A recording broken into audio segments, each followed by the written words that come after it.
여러분 안녕하세요. 오롱장입니다.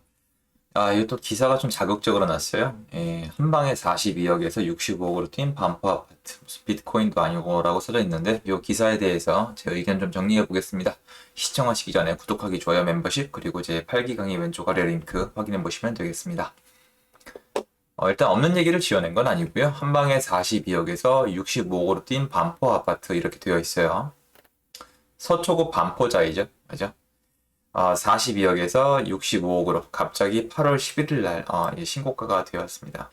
이 현상에 대해서 많은 분들이 그냥 아마 좀 비난을 하시거나 좀 받아들이기 어려우시거나 그러실 텐데 한 가지 꼭 짚고 넘어갈 점이 있어요. 올랐다. 와, 올랐다. 이런 얘기는 아무 의미가 없고요. 많은 분들이 이 얘기를 하셨어요. 지금은 예전 참여 정권과 비슷하기 때문에 상승장 막바지다. 왜? 인천이 오르고 있으니까. 인천이 오르면 끝물이다. 노도강이 오르면 끝물이다. 그래서 과거와의 비교와 봤을 때 오르는 건 알았지만 이제 내려갈 때다. 이렇게 말씀하셨거든요. 왜냐면 2001년도부터 2004년도에 1년 빼고 2008년도까지 오른 다음에 서울 기준으로 2008년도부터 약 2014년도까지 계속 하락을 했었거든요. 그런데 지금 이 현상은 예전에 없던 거죠. 예전에 강남은 2000년도 초반에 오른 다음에, 그렇죠? 가장 먼저 조정을 받기 시작을 했었어요. 그리고 나중에 인천이 오를 때쯤에 원래 잠잠했었죠. 근데 지금은 아시겠지만, 인천도 미쳐 날뛰고 있고, 강남까지 같이 오르고 있죠. 분명히 예전 시장과는 달라요. 이 점에 대해서 많은 분들이 아셔야 됩니다. 시장이 도대체 어떻게 되먹은 건가? 왜 오르고 있는 건가? 이걸 아셔야 되는데요. 예전과 다릅니다, 여러분. 일단 전세 시장이 너무나도 다르고요. 그리고 건설사가 집을 못 짓고요. 그리고 2011년, 10년 전부터 서울의 정비 사업이 거의 다 스톱되다시피 해서 추진이 안 됐었어요.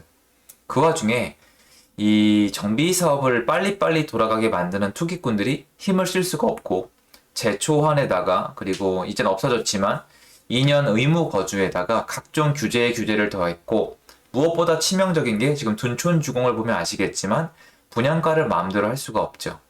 이러면 건설사에서 재건축, 재개발뿐만 아니라 뭔가 아파트를 공급하기가 되게 힘들어지거든요. 그럼 강남에 살고 싶은 사람은 계속 많은데 전세도 없고 매매도 없고 신규 공급도 없고 신규 공급이 될 거라는 희망도 없는데 그럼 어떻게 합니까? 비싼 가격에 살 수밖에 없는 거잖아요. 3기 신도시요? 그게 강남에 있나요? 강남이랑 저 멀리 있잖아요. 그나마 강남이랑 그나마 가까운 과천이나 교산을 보세요. 인기가 얼마나 많은지. 요번에 추가 발표된 것도 강남과는 멉니다. 그래서 강남 가격이 올라가고 있고 나머지 시장은 나머지 시장대로 잘못해서 또 올라가고 있기 때문에 지금은 웬만한 전국 시장은 다 올라가고 있습니다. KB 시계열을 기준으로 말씀드리자면은 지금 세종시나 목포도 왔다 갔다 하는데 여기 외에는 내려가는 지역이 하나도 없어요. 다 올라가고 있습니다. 여러분 집이 혹시나 내려가고 있어도 여러분 구나 도시의 다른 아파트는 그 이상으로 많이 올라가고 있다는 거예요. 내 주식이 떨어져도 코스피는 올라갈 수 있는 걸 잊으시면 안 되겠죠? 자, 그러면 도대체 왜 이렇게 공급이 없냐? 뭐가 문제냐? 그러면 제가 여러분이 아주 이해가 쉽게 하나 기사를 더 보여드리겠습니다. 어? 이 멍청이가 왜 이런 걸 보여주지? 삼성이랑 도대체 무슨 상관이야? 라고 얘기하는데 제가 밖에 나가서 대화를 나눠보면 여전히 절대로 변하지 않는 편견이 있습니다. 뭐냐면 건설사나 아니면 다주택자들은 폭리를 취한다는 겁니다. 물론 돈을 많이 버는 사람도 있겠죠. 그런데 건설사를 욕하는 분들이 그렇게 많더라고요. 그런데 여러분 저는 건축을 하죠. 시공사는 돈을 생각보다 많이 벌지 않습니다. 그렇게 많이 번다면 코스피의 상위 종목에 건설사가 있어야 되고요. 그리고 다트 들어가서 건설사의 재무제표를 보시면 폭리를 취하는 게 나와야 되는데 폭리가 문제가 아니라 부채율이 너무 높아요. 망하기 딱 좋습니다. 건설사는 생각보다 부실합니다. 많이 부실해. 그런 건설사가 폭리를 취한다고 말씀하시는 분들은 도대체 왜 삼성이나 LG나 현대나 기아나 한화나 뭐 기타 등등 다른 대기업들이 돈 많이 버는 건 별 불만이 없는지 잘 모르겠습니다. 그렇잖아요. 그리고 건설사에 들어가면 느끼시겠지만 일이 너무 힘듭니다. 너무 지저분하고 너무 거칠고 너무 힘들어요. 맨날 사고 납니다. 그 와중에 이제 건설 현장에서 사고 나면 대표를 강력 처벌한다고 합니다. 건설 현장은 앞으로 계속 위축될 거예요. 코로나 때문에 외국인 못 들어오죠. 임금 올리니까 사람 적게 써야 되죠. 건축자 대비 올라가고 있죠. 땅값 올라가고 있죠. 세금 올라가고 있죠. 건설사 쌍욕 먹고 있죠. 누가 공급을 합니까, 여러분? 제가 건설사 사장이어도 땅 사서 건설 안 해요. 물론 하겠죠. 살아남아야 되고 식구들을 이끌고 있으니까. 건설사 그 직원들, 가족들이 있잖아요. 이끌고 짓겠죠. 근데 저라면 정말 할 맛 안 날 것 같아요. 보세요, 여러분. 미국 텍사스주가 20조 삼성 공장을 모시기 위해서 세금 90% 환급을 만장일치로 통과를 시켰다고 합니다. 여러분이 삼성이면 가기 싫겠어요? 세금 90%를 환급을 해주는데 트럼프 대통령이 예전에 부동산으로 어떻게 성공했습니까? 불황기 때 세금 혜택을 받아냈잖아요. 트럼프 대통령이 한 얘기가 뭐야? 리세션. 침체기는 내가 원하는 모든 걸 가지게 해준다. 엄청 멋진 말 아니에요? 기업을 모셔가야 될 거 아니에요? 아, 무슨 말이냐? 너 무슨 건설사 뿌락지냐? 아니요. 전혀 상관없고요. 이거예요. 강남에 아파트가 부족하잖아요. 강남에 아파트 누가 짓죠? 국가가 짓나요? 여러분이 짓나요? 저도 할 말은 좀 하겠습니다. 지금 건설사가 폭리 취한다고 거품 무시는 분들, 여러분 건설 현장 나가서 일주일도 못 버텨요. 해보세요. 버티나 못 버티나. 그 힘든 일을 버티나 못 버티나 해보세요. 건설사가 지는 그 레버리지 리스크 있죠. 대출 리스크. 여러분 절대 못 져요. 절대로. 하루아침에 길바닥에 나앉아요. IMF 때 건설 관련되신 분들 피를 토하고 망해갔습니다. 그분들이 왜 망해간지 아세요? 그분들이 일기 신도시 지었거든요. 일기 신도시 지으면서 수많은 건설사가 생겨났어요. 욕 먹었겠죠. 돈 많이 벌었습니다. 그런데 그럼 아파트는 누가 지어요? 기업이 짓잖아요. 여러분, 아파트는 기업이 지어요. 그리고 그 기업이 집을 짓게 하는 건 여러분이에요. 왜 그러냐고요? 레미안 좋으시죠? 쌍용예가 좋으시죠? 자이 좋으시죠? 푸르지오 좋으시죠? 얼마나 좋아요. 요새는 그것만 있습니까? 뭐 아이파크를 넘어서 M 아니면 뭐 푸르지오 서밋 이런 거 있잖아요. 브랜드 좋아하시잖아요. 그러면 그 사람들이 짓게 해줘야 되는데 못 짓게 하잖아요. 근데 그 사람들이 짓게 하는 방법이 뭔지 아세요? 이거예요. 혜택을 주면 좋아요. 기업은 돈에 환장한 사람들이에요. 기업은 돈을 벌어야 월급을 줘요. 월급을 줘야 직원들이 열심히 일을 합니다. 그러니까 지어진단 말이에요. 그런데 지금 이 분위기대로 가면은 건설사들은 집을 짓기가 어려워요. 그래도 짓지 않냐고요? 지을 거예요. 어쩔 수 없이 지을 거예요. 지을 건 지을 건데 여러분이 그분들이 원래 얼마나 많이 빨리 지을 수 있는지 모르시잖아요. 여러분 눈에는 대충 지어서 돈 많이 버는 것처럼 보이겠지만 만약에 혜택을 주면 얼마나 빨리 많이 멋지게 지을 수 있는지 모르시잖아요. 그렇게 못 짓고 있단 말이에요. 궁궐처럼 못 짓고 있단 말이에요. 그래서 강남은 앞으로 이 방향대로 갈 수밖에 없어요.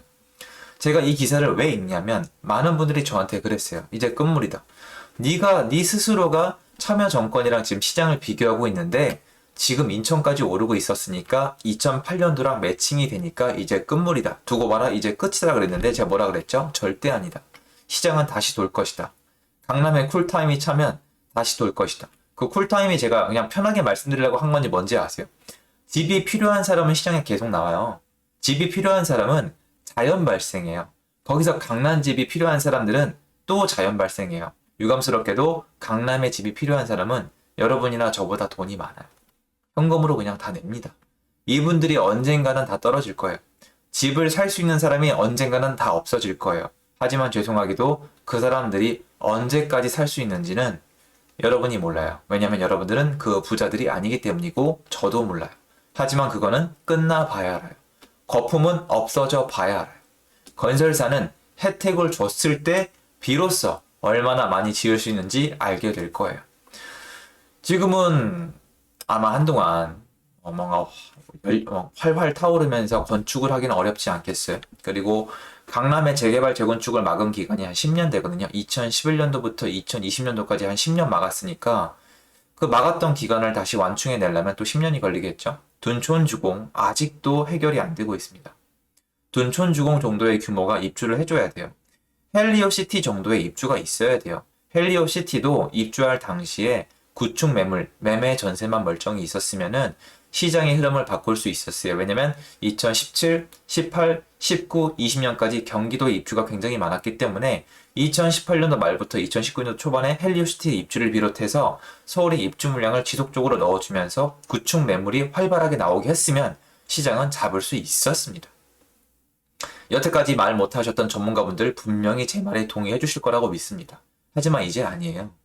이제는 구축 매물이 잠겨있기 때문에 신축 매물 외에는 믿을 게 없어요. 그런데 강남에는 신축 공급이 없어요. 특히 올해, 내년, 내후년까지는 정말 없어요.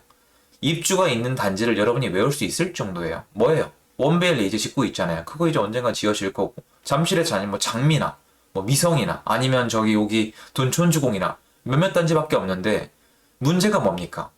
헬리오시티나 강동 재건축이 다 소화가 됐어요. 구축 매물이 묶이니까 그 정도 규모의 단지도 소화가 됐는데 유감스럽게도 앞으로 입주가 남아있는 단지는 그 정도 사이즈랑 비슷하게밖에 안 돼요.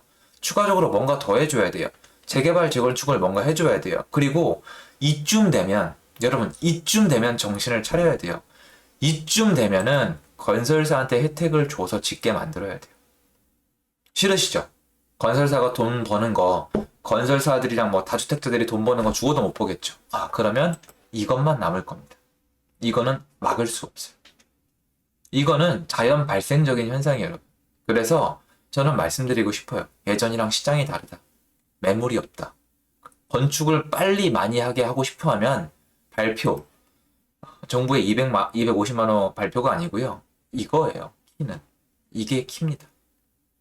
네, 뭐 제 의견에 동의하지 않는 분들이 많을 거란 걸 알아요. 그래서 좀 유감스럽긴 한데요. 저는 이렇게 생각한다는 뜻입니다. 오늘 영상은 여기까지고요. 도움되었으면 좋겠습니다. 다 힘내십시오. 감사합니다.